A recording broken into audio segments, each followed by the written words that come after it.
আসসালামু আলাইকুম ওয়া রাহমাতুল্লাহি ওয়া বারাকাতুহু। আমি মোহাম্মদ মঞ্জুর হোসেন আর আপনাদেরকে দেখাচ্ছি খত্তে উইসাম কিভাবে খুব সহজে লিখবেন। আর এই খত্তে উইসামের উপর একটা বইও লিখেছি, আপনারা চাইলে বইটি সংগ্রহ করতে পারেন। আর বই থেকে আপনারা যুক্ত বর্ণগুলো খুব সহজে শিখতে পারবেন।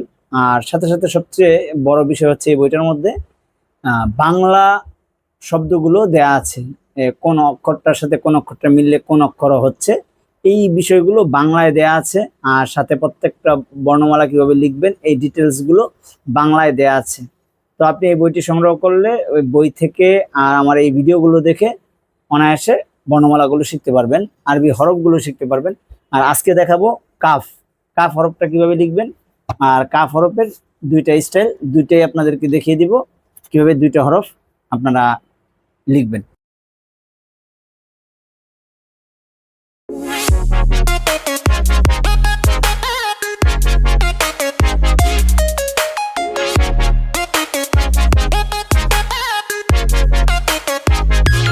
প্রথমত আমরা আলিফ যেভাবে লিখেছিলাম আগে ভিডিওগুলোতে আমরা আলিফ শিখেছিলাম, সেম আলিফটা ওইভাবেই লিখবো।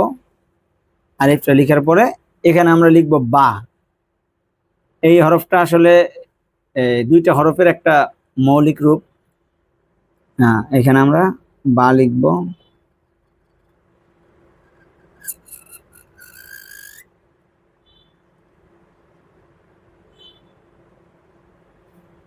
হ্যাঁ, একটা লিখেছি আলিফ আর একটা লিখেছি বা, এখন হয়ে গেল আমাদের কাফ।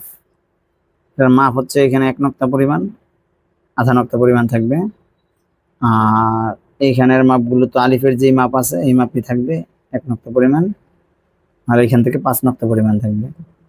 তো এখানে কাফের মাঝখানে আরেকটা ছোট্ট জিনিস থাকে, এটা হচ্ছে এরকম দাল যে আমরা লিখেছি এই দালের মতোই এখানে আরেকটা অংশ থাকবে। এটা এভাবে এনে আমরা এই দিকে তুলতেও পারি, আবার লম্বা করে ছেড়েও দিতে পারি।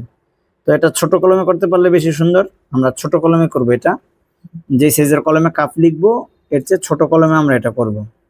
তো আমি একটা ছোট কলমে করে আবার আপনাদেরকে দেখিয়ে দিচ্ছি। প্রথমে আমরা লিখবো একটা আলিফ, তারপরে লিখবো হচ্ছে বা,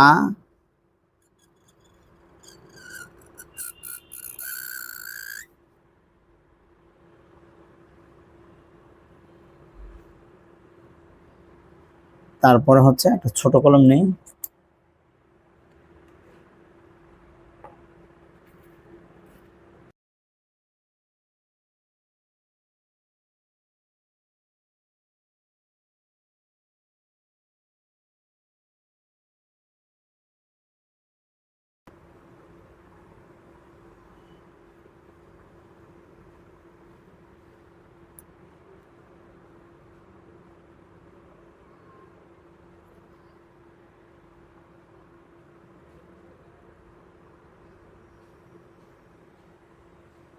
হ্যাঁ এটা হচ্ছে আমাদের কাফ।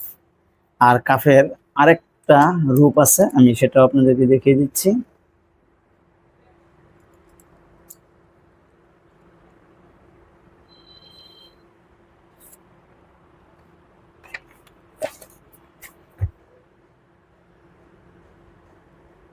কাফের আরেকটা রূপ হচ্ছে এটা।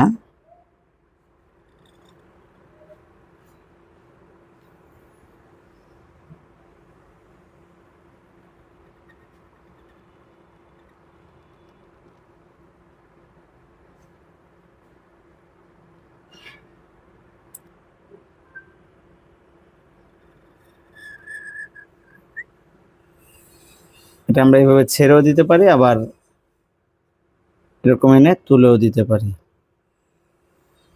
এখন এটা আমাদের উপর নির্ভর করবে, আমাদের কম্পোজিশন কিংবা লেখার ক্ষেত্রে, ডিজাইনের ক্ষেত্রে কিভাবে করলে দেখতে ভালো লাগবে এটা আমরা নিজেরা চিন্তা ভাবনা করে ওইভাবে করবো ইনশাল্লাহ। তাহলে আজকে আমরা শিখলাম কাফ, কাফের দুইটা রূপ। এই দুইটা রূপ আমরা যদি ভালো করে আয়ত্ত করতে পারি তাহলে আমরা ক্যালিগ্রাফিতে আরো অনেক দক্ষতা অর্জন করতে পারবো ইনশাল্লাহ। আসসালামু আলাইকুম ওয়া রাহমাতুল্লাহি ওয়া বারাকাতুহু।